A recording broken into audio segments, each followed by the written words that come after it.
തിരുമേനി എൻ്റെ വീട്ടിലെ പൂജാമുറിയിൽ ചിത്രങ്ങളിലും പ്രതിമകളിലും ആർട്ടിഫിഷ്യലായിട്ടുള്ള പൂക്കൾ വച്ചിട്ടുണ്ട്.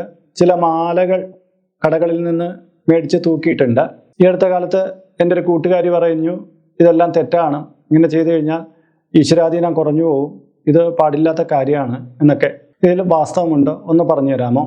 വീടുകളിലെ പൂജാമുറികൾ അലങ്കരിക്കാനും അതുപോലെ തന്നെ ചിത്രങ്ങളും പ്രതിമകളും അലങ്കരിക്കാനും ചില ആർട്ടിഫിഷ്യലായിട്ടുള്ള ഇത്തരം മാലകളും പൂക്കളും കിരീടമൊക്കെ നമ്മൾ വയ്ക്കാറുണ്ട്. പണ്ട് കാലത്ത് റിയലിസ്റ്റിക് ആയിട്ടുള്ള പൂക്കൾ നമ്മൾ ധാരാളമായിട്ട് ഉപയോഗിക്കുമായിരുന്നു. ഇപ്പം ആർട്ടിഫിഷ്യലായിട്ടുള്ള പൂക്കൾ ധാരാളം വന്നപ്പോൾ അത് അലങ്കരിക്കാൻ നമ്മൾ ഉപയോഗിച്ചു. അതായത് ആദ്യകാലത്ത് നമ്മുടെ വീടുകളിൽ, എൻ്റെ കുട്ടിക്കാലത്തൊക്കെ ബ്ലാക്ക് ആൻഡ് വൈറ്റിലുള്ള ചിത്രങ്ങളാണ് ഉണ്ടായിരുന്നത്. ദൈവങ്ങളുടെ, അയ്യപ്പൻ്റെ ഒക്കെ ബ്ലാക്ക് ആൻഡ് വൈറ്റ് ചിത്രമൊക്കെ എനിക്കിപ്പോഴും നന്നായിട്ട് ഓർമ്മയുണ്ട്. പിന്നീട് കൂട്ടത്തിലെ കളർ ചിത്രങ്ങൾ വന്നു. പിന്നീട് പ്രതിമകൾ, പ്ലാസ്റ്റർ ഓഫ് പാരീസിൻ്റെ പ്രതിമ വന്നു. പിന്നീട് പല തരത്തിലുള്ള പ്രതിമകൾ നമുക്ക് എത്തി. ഇതെല്ലാം ആർട്ടിഫിഷ്യൽ തന്നെയാണ്. ആ ചിത്രത്തിൽ അടിച്ചിരിക്കുന്ന പെയിന്റുകളെല്ലാം ആർട്ടിഫിഷ്യലായിട്ട് വന്നത് തന്നെയാണ്. അതിൻ്റെ ഫ്രെയിം ചെയ്തിരിക്കുന്ന ആർട്ടിഫിഷ്യലായിട്ട് തന്നെയാണ്. അപ്പോൾ അത് മനോഹരമാക്കാൻ കാലത്തിന് അനുസൃതമായിട്ടുള്ള ചില മാറ്റങ്ങൾ അവിടെ സംഭവിച്ചു എന്നേ ഉള്ളൂ.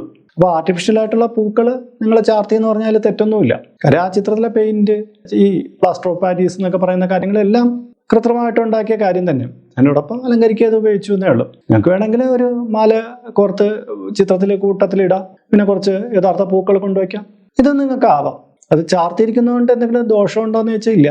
പക്ഷെ ക്ഷേത്രത്തിനകത്തൊന്നും നമ്മളൊരിക്കലും ഇത് ചെയ്യില്ല. വീട്ടിലെ പൂജാമുറികളിൽ നമ്മളിത് ചെയ്യുന്നു എന്നേ ഉള്ളൂ. ക്ഷേത്രത്തിനകത്ത് അവിടെ വിഗ്രഹ പ്രതിഷ്ഠ എന്ന് പറഞ്ഞാൽ ഇന്നും കളങ്കമില്ലാത്ത രീതിയിൽ അതിൻ്റെ യഥാർത്ഥ വിധികളിലാണ് ചെയ്യുന്നത്. അവിടെ ആർട്ടിഫിഷ്യൽ ആയിട്ടുള്ള കാര്യങ്ങൾ നമ്മൾ ഉപയോഗിക്കാറില്ല.